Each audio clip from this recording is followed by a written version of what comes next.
Sejak PSBB dilonggarkan pada Juni kemarin, kantor, tempat usaha, hingga mal diizinkan beroperasi kembali. Namun sejak itu pula, angka penyebaran virus COVID-19 justru semakin merebak dan tempat-tempat ini pun menjadi klaster atau sumber penularan baru. Pengelola kantor dan usaha pun terjebak dalam dilema antara menggerakkan roda ekonomi atau mencegah virus.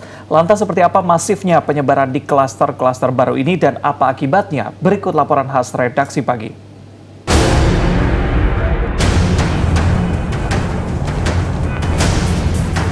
Penularan virus corona belum berhenti, namun kegiatan ekonomi sudah ramai kembali. Dan resiko yang ditakuti benar-benar terjadi. Virus itu semakin menulari ke sana ke sini tiada henti. Dan akhirnya muncullah klaster-klaster baru lagi. Tentu saja ini sebuah ironi. Hari Kamis kemarin, tim gugus tugas mesti mengevakuasi seorang lelaki karyawan pabrik alat musik di kawasan industri Pulau Gadung dari rumahnya di kawasan Sriamur, Tambun Utara, Bekasi. Karyawan ini hanya satu dari 7 karyawan pabrik yang positif tertular COVID-19. Karena berpotensi menulari ratusan karyawan lainnya, ke-7 karyawan ini akan diisolasi di Wisma Mahasiswa Presiden University, Cikarang. Adapun keluarga mereka akan menjalani prosedur tracking.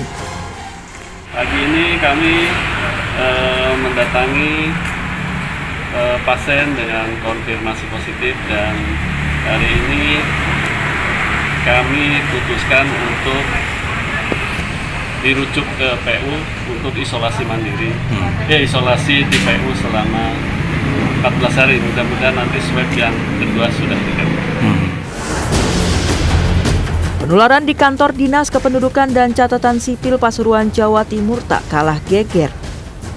Kantor Dukcapil terpaksa ditutup setelah seorang pegawainya meninggal dunia pada hari Rabu akibat virus mematikan ini.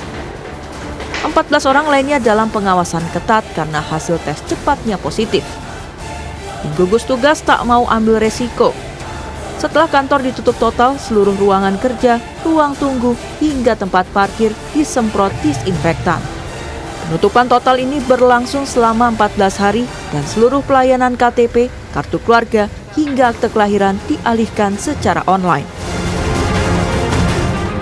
Penularan di klaster perkantoran juga terjadi pada sebuah bank di Kebayoran Lama, Jakarta Selatan. 3 karyawan sebuah bank BUMN positif terinfeksi, namun tidak dilaporkan. Operasional bank pun masih dilakukan secara normal. Kantor bank ini pun terkena razia dalam inspeksi mendadak oleh Suku Dinas Tenaga Kerja Jakarta Selatan. Petugas pun langsung membuat berita acara dan meminta penghentian sementara operasional bank selama 3 hari. Pihak bank juga diminta untuk melakukan tes swab kepada seluruh karyawannya.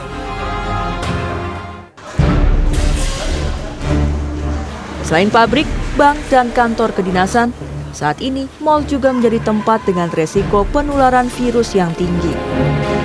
2 karyawan sebuah mal di kawasan Serpong, Banten dinyatakan positif. Untuk mencegah penularan masif, ratusan karyawan mal pun menjalani rapid test. Selain itu, seluruh area di mal akan disemprot disinfektan selama 7 hari ke depan. Selama proses ini, Ion Mall akan ditutup hingga tanggal 12 Agustus. Bahwa memang betul terkonfirmasi karyawan dari Ion Mall BSD City, dari manajemen office, back office, itu memang terinfeksi COVID. Segala tindakan preventif sudah dilakukan dan sudah kita laporkan.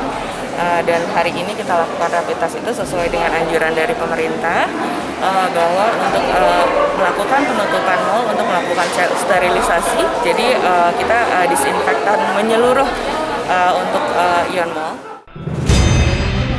Berbagai data dan fakta terakhir menunjukkan dalam waktu sangat singkat, penularan virus COVID sudah menjangkiti ranah karyawan dan berbagai tempat kerja. Bukan main-main. Di saat masa PSBB sebelum 4 Juni, jumlah kasus karyawan terinfeksi di Jakarta hanya 43.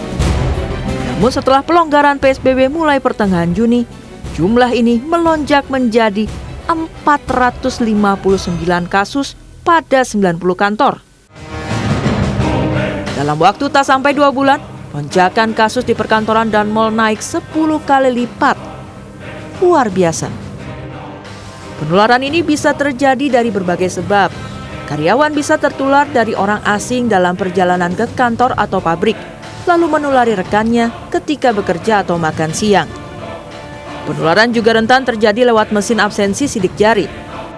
Quo vadis arah penularan virus COVID-19, baru masuk bulan kelima, korban di Indonesia sudah mencapai 118.000. Kalau klaster penularan terus bermunculan macam begini, lalu kapan dan bagaimana ia akan berhenti? Mungkin inilah masa-masa sang virus gencar mereplikasi diri dan menjebak calon mangsanya. Tim Liputan Trans 7.